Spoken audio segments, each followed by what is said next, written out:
In this video, you're going to learn why you restart your financial life every single month, even when you try your best. And more importantly, how to break that cycle permanently so you can finally feel in control of your money instead of starting from zero again. By the end of this video, you'll understand the hidden psychological patterns that push you to repeat the same mistakes, the simple structure that replaces motivation and keeps your finances stable all month, and the exact method ordinary people have used to transform their financial life in less than 30 days. And here's the best part. If you apply what you learned today, tomorrow you will already feel a different level of clarity and control over your money. And in the next 90 days, you'll see real, measurable progress.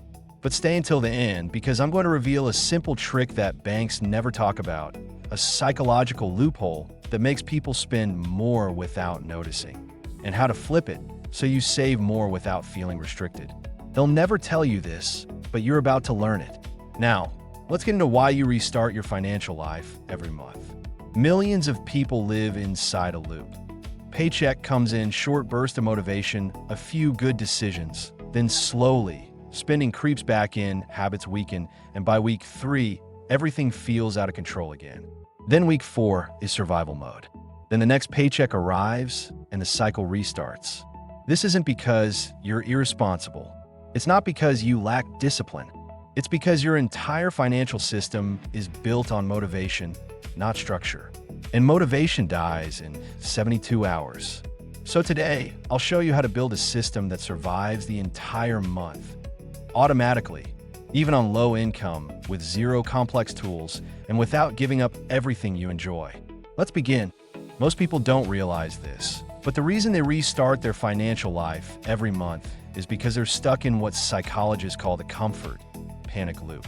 It's a cycle so subtle that you don't even notice it happening. Yet it controls almost every money decision you make. Here's how it works. Phase 1, fresh start energy. Your paycheck arrives. Suddenly everything feels possible again. You feel optimistic, confident, even generous. This is when people say things like, "Now sí, este mes sí me organizo." You buy little things you deserve, because after all, you've worked hard. You feel safe, so your brain goes into comfort mode. Phase 2, slow leakage. A few days later, the excitement fades. Not because you're doing anything wrong, but because the brain adapts. That temporary sense of abundance disappears. And micro spending starts. A snack here, a subscription you forgot there, a delivery because you're tired, a quick ride instead of walking. Each one feels harmless, but they add up very, very quietly. Phase 3, the panic zone. By week 3, the bank balance starts looking thin. Stress appears. You start telling yourself, "Okay, I need to calm down. I won't spend anymore." But your brain is now in survival mode. And when you mix stress plus money equals you make worse decisions, not better ones. This is when people buy impulsively, eat out just once, or try to escape the anxiety by spending. Then the last week becomes a countdown to your next paycheck. Phase 4, reset button. The paycheck arrives again. Relief hits. You feel good again. Your brain resets emotional memory, and the cycle repeats. Here's the shocking part. This loop has nothing to do with how much money you make. People earning $400 a month and people earning $4,000 a month fall into it the same way. Because it's not an income problem, it's a pattern problem. But here's the good news. Patterns can be rewritten.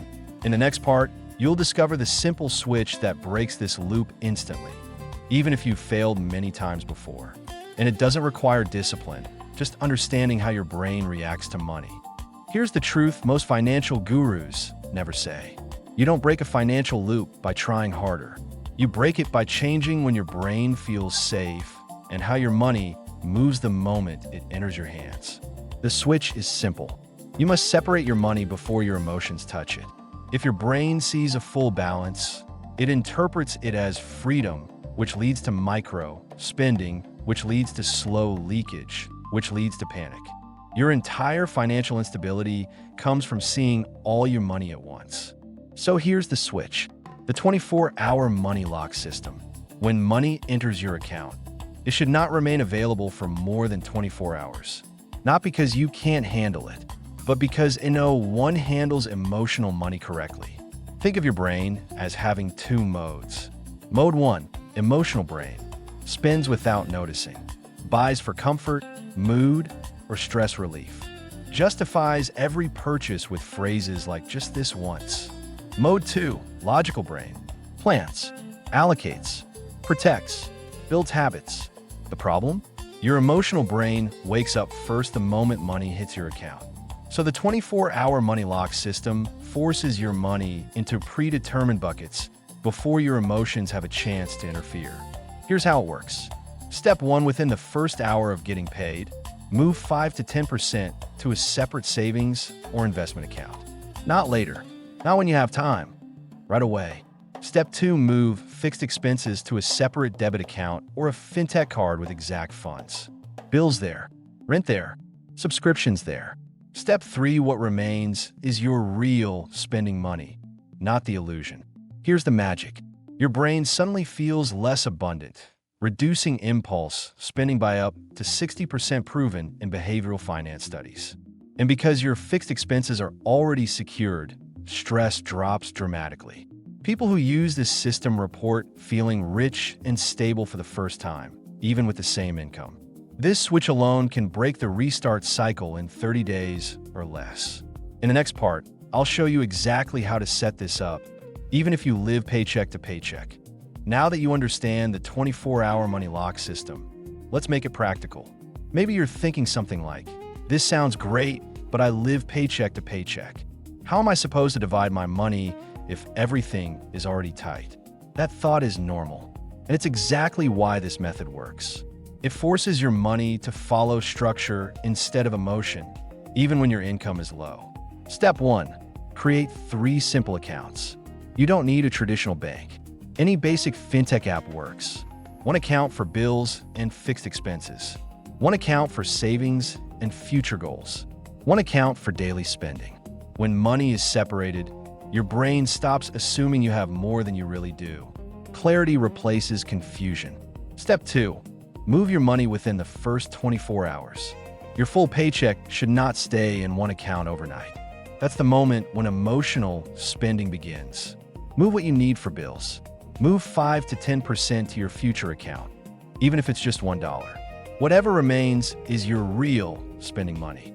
Even small transfers train your brain to think, I control my money. This identity shift is more powerful than discipline. Step 3, automate what you can. If your app lets you schedule transfers, do it. If not, set simple reminders. The goal is predictable movement, not emotional decisions.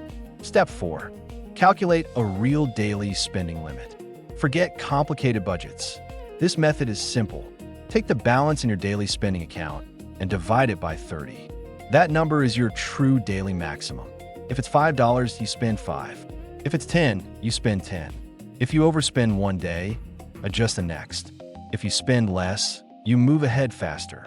This removes the end of month panic completely. Real example, Sophia, a cashier earning $380 a month, never had savings.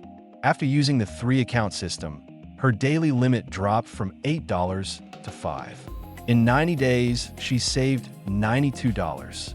After 6 months, she had $240. Her words were simple. It was never the income, it was the chaos. In the next part, you'll learn why most people collapse around week 3 and how to stop that psychological crash before it starts. There's a moment almost everyone feels, but almost no one understands. It happens around week 3 of the month. You start fine, you control yourself, you feel organized, but then something shifts. Your energy drops, your motivation fades, and suddenly you begin spending emotionally again. This is not a coincidence. It is a documented psychological pattern called the month fatigue curve. During the first week, your brain feels the excitement of a new beginning. You feel in control, even if you're not doing anything special. In the second week, your habits feel stable enough. But by the third week, your brain enters what psychologists call reward depletion. When you try too hard to behave perfectly for too long, you eventually want a reward. And when money is involved, that reward usually comes in the form of unnecessary spending. This is why people buy snacks, clothes, subscriptions, or delivery food exactly when their bank account is at its weakest. Their mind is not trying to sabotage them. It is simply trying to escape pressure. The key to breaking this pattern is not forcing more discipline. It is preparing for week 3 before it arrives. Here is how the system protects you. First, your daily spending account already limits the damage automatically. Even if you lose control for one day, there is only so much you can spend. Second, you must create what I call a safe reward. Something small that you enjoy, planned in advance, so your brain gets a break without destroying your budget. It could be a small dessert once a week, a low-cost experience, a music subscription, or anything under $5. The point is to give your brain a sense of freedom so it does not rebel later. Third, set a checkpoint every Sunday night. Look at your daily spending account and estimate how many days you can stretch it. This creates a sense of direction and prevents anxiety from appearing unexpectedly. Real example, Daniel, a university student, always failed in week 3. Every month, when he added a weekly planned reward and a Sunday checkpoint, he finally broke the pattern. His spending stabilized for the first time. His words were simple. When my brain stopped feeling punished, saving became natural. In the next part, you will learn the hidden trigger that makes people overspend even when they know better and how to remove it permanently. Everything became easier. In the next part, you will learn the most powerful psychological technique to control spending automatically, even on days when you feel mentally exhausted. There's one trigger that quietly destroys more budgets than anything else. It affects rich people, middle-class people, and low-income people in the exact same way. It is called emotional residue, and unless you understand it, you will continue overspending even when you know exactly what you should be doing. Emotional residue appears when your mind accumulates small stresses that you never release. You may not notice them individually, but together they build pressure. You get tired, frustrated, bored, overwhelmed, or disconnected. And when that pressure gets too high, your brain looks for the fastest escape possible. For many people, that escape is spending money. This is why people buy things they do not need after a hard day. This is why someone can spend $10 on food, right, after deciding they need to save. This is why a person can want financial stability and still sabotage themselves. It is not a lack of discipline. It is emotional overflow. Your brain uses spending as a quick dopamine reset. A delivery meal gives instant relief. A small purchase gives a moment of reward. Scrolling online stores gives distraction. The problem is that every time you do it, you teach your mind that money is the solution to stress. And once that pattern is learned, you overspend automatically. Here is how to break this trigger for good. First, identify your emotional spikes. Notice what times of day you feel pressure, frustration, or boredom. These are the exact moments you must protect. Second, replace dopamine spending with dopamine resets.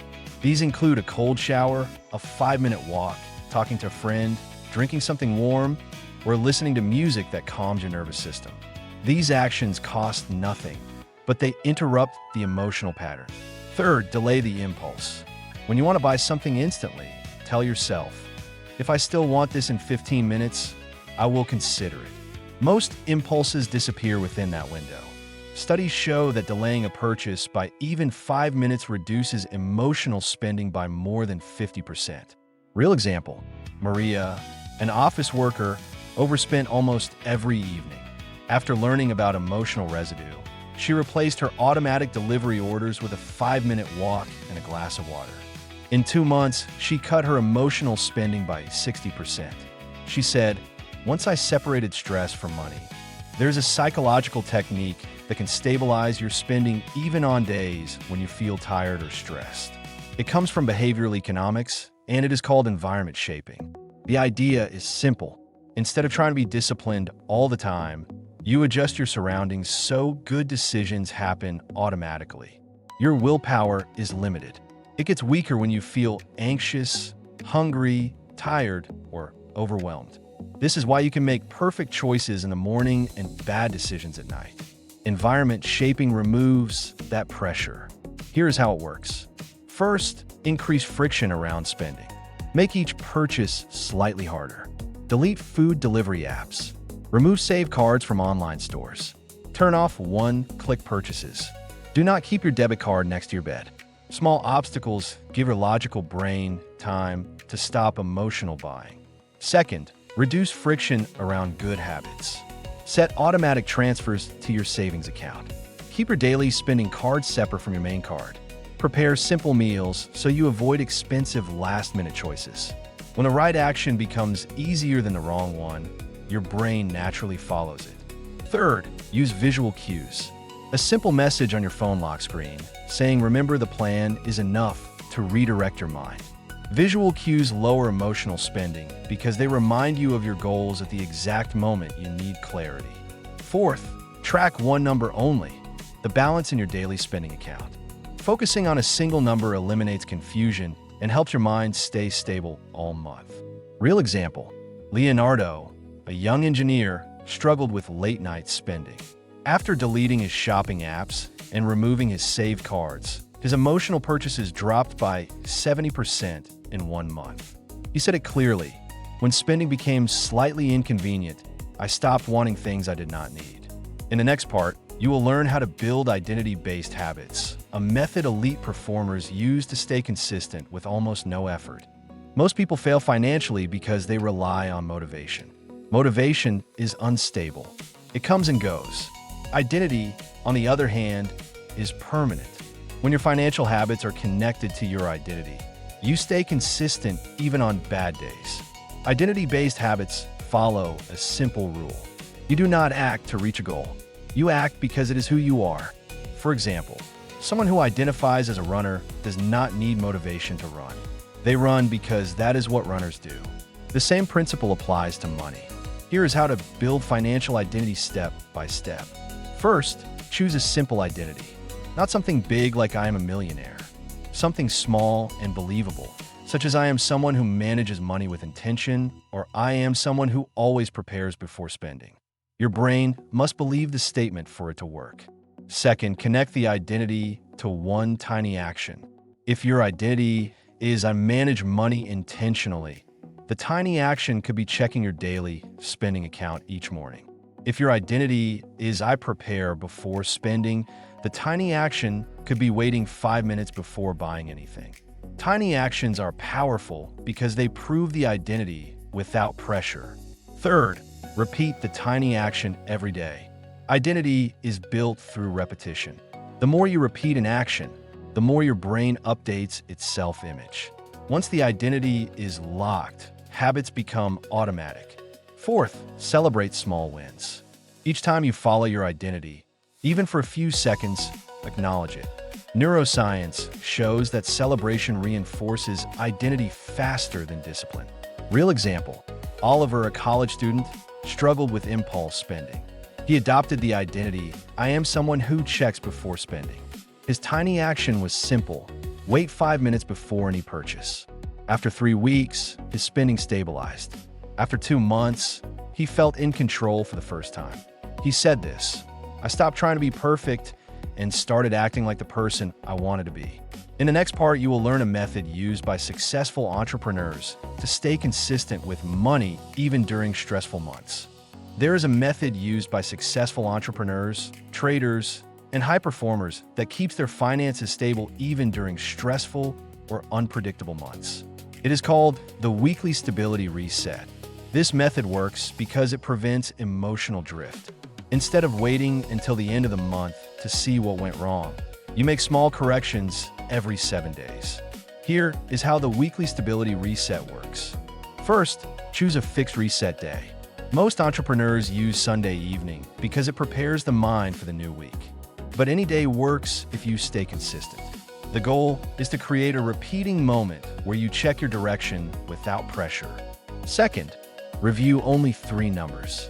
Number 1, your daily spending account balance. Number 2, your upcoming fixed expenses. Number 3, your progress in your future account. This keeps things simple. If you track too many categories, your brain feels overwhelmed and stops paying attention. Third, adjust your daily limit if needed.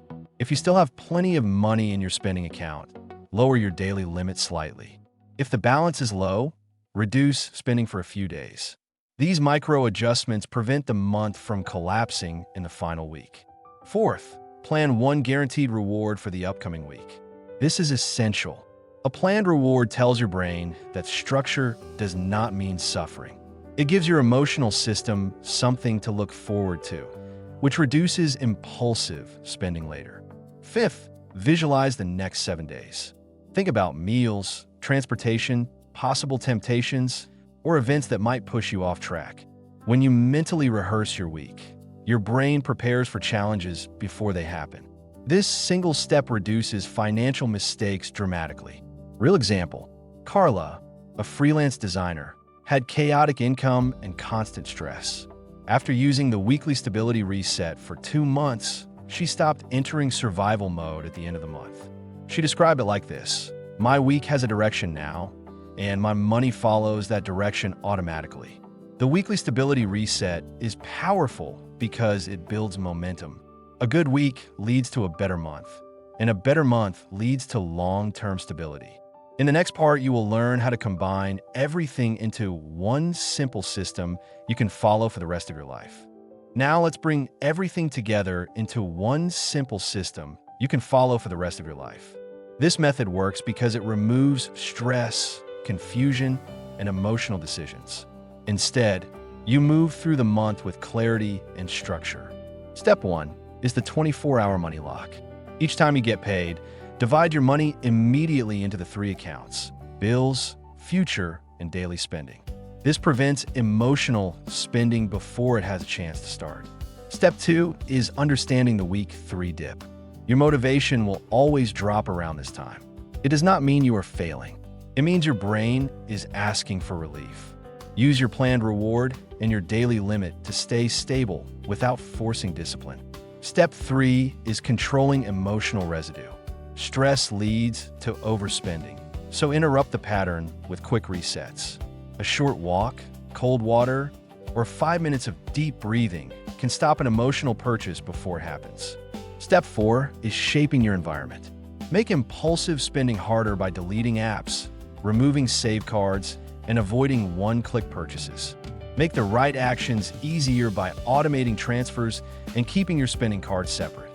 Step 5 is building identity-based habits. Choose a small identity, like "I am someone who checks before spending." Connect it to one tiny action and repeat it daily. Identity creates consistency without pressure. Finally, use the weekly stability reset. Once a week, check your daily balance, upcoming expenses, and progress in your future account. Adjust your daily limit if necessary and plan your reward. Small weekly corrections prevent big monthly problems.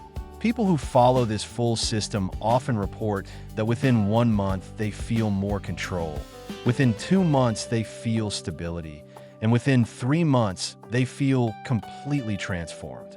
The system does not require perfection, only repetition. In the next video, you'll learn how to turn this structure into a simple wealth-building engine, even if you're starting from zero. Before you go, like the video, subscribe to Vitae Studio, and activate notifications so you never miss a new strategy.